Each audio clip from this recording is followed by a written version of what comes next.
Wih, balik lagi sama gue di KBM, Kelas Belajar Mandiri. Hari ini kita mau bongkar jalan pintas atau lebih tepatnya contekan bab terakhir dari buku legendaris The Psychology of Money. Siap-siap ya. Oke, sebelum kita mulai, gue mau nanya dulu nih. Jujur aja, lo masih mikir nggak kalau mau kaya raya itu harus jago banget matematika atau harus ngerti grafik investasi yang bikin pusing? Kalau iya, lo salah besar. Karena ternyata kunci terbesarnya itu ya ada di dalam kepala kita sendiri. Yap, selamat datang kembali di segmen KBM. Kita lanjutin lagi bedah buku The Psychology of Money-nya Morgan Housel.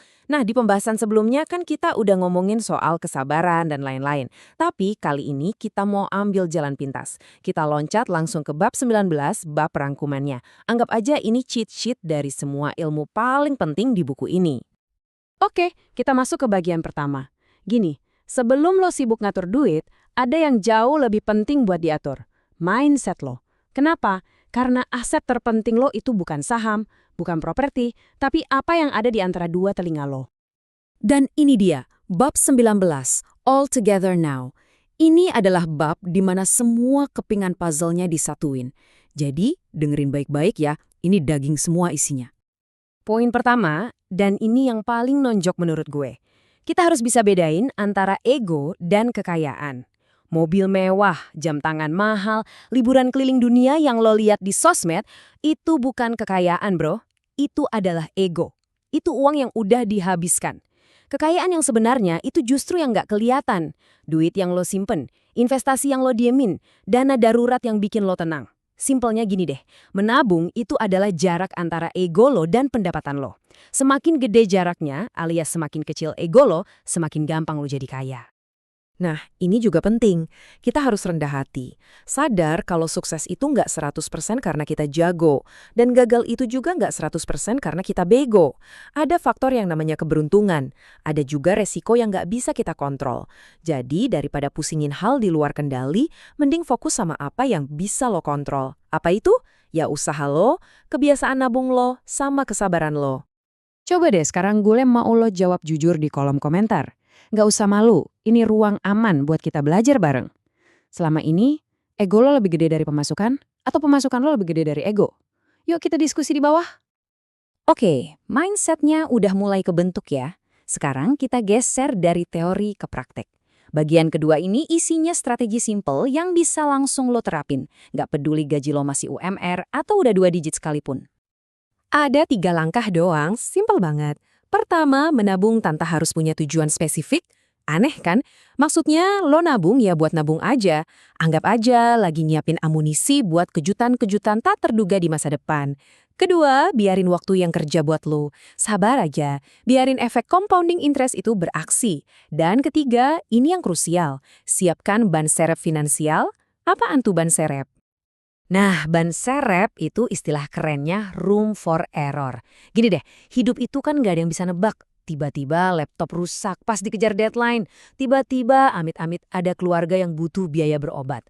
Si ban serep ini adalah dana darurat loh. Dia itu bumper yang lindungin lo pas hidup lagi keras-kerasnya sama lo. Ini bukan soal pesimis, tapi soal realistis. Kutipan ini benar-benar negasin poin yang tadi. Senjata terkuat seorang investor itu bukan analisis teknikal yang ribet, tapi waktu. Makin lama lo bisa bertahan di permainan ini, makin dahsyat juga hasilnya. Jadi, fokusnya adalah membangun strategi jangka panjang yang bikin lo bisa bertahan lama, bukan yang cuma ngejar untung cepat buat besok pagi. Sekarang, mungkin lo bertanya-tanya, oke gue ngerti, tapi buat apa sih kita ngelakuin ini semua? Buat beli mobil sport? Buat pamer? Bukan, sama sekali bukan. Hadiah utamanya jauh lebih berharga dari semua itu. Coba resapi kalimat ini pelan-pelan. Inilah arti kekayaan yang sesungguhnya. Bukan soal seberapa banyak nol di rekening lo, tapi soal kontrol penuh atas waktu lo.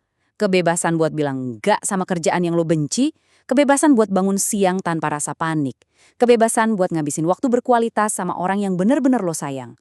Itulah dividen tertinggi yang bisa dibeli oleh uang. Jadi, pada akhirnya, tujuan akhir dari semua kerumitan ngatur duit ini tuh sederhana banget. Cuma satu, bisa tidur nyenyak di malam hari. Titik. Nggak pusing mikirin cicilan, nggak was-was kalau besok ada tagihan, nggak stres kalau tiba-tiba dipecat. Ketenangan pikiran itulah kemewahan yang sebenarnya.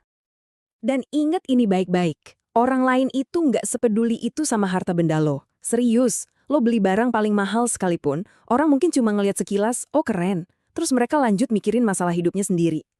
Yang sebetulnya kita cari dari orang lain itu kan bukan rasa iri, tapi rasa hormat. Dan rasa hormat itu didapetin dari kebaikan dan kerendahan hati, bukan dari pamer kemewahan. Oke, kita udah sampai di bagian terakhir. Kalau dari semua obrolan kita hari ini, lo cuma boleh ingat satu hal aja, satu aturan emas yang bisa jadi pegangan seumur hidup, maka ini dia aturannya. Ini dia the golden rule-nya. Jadikan ini sebagai filter buat setiap keputusan finansial yang lo ambil. Mau ambil KPR dengan tenor panjang? Coba tanya ke diri sendiri. Ini bakal bikin gue tidur nyenyak? Atau malah bikin gue begadang mikirin cicilan? Mau coba-coba investasi di aset yang high risk? Tanya lagi, gue sanggup nggak kalau lihat nilainya turun drastis tanpa panik? Strategi tiap orang boleh beda, tapi tujuannya harus sama, ketenangan batin. Nah, itu dia rangkuman super padat dari bab terakhir The Psychology of Money. Simpel kan kelihatannya, tapi butuh disiplin buat ngejalaninnya. Kalau lo ngerasa dapat pencerahan dari obrolan kita, yuk kita sebarin ilmu baik ini.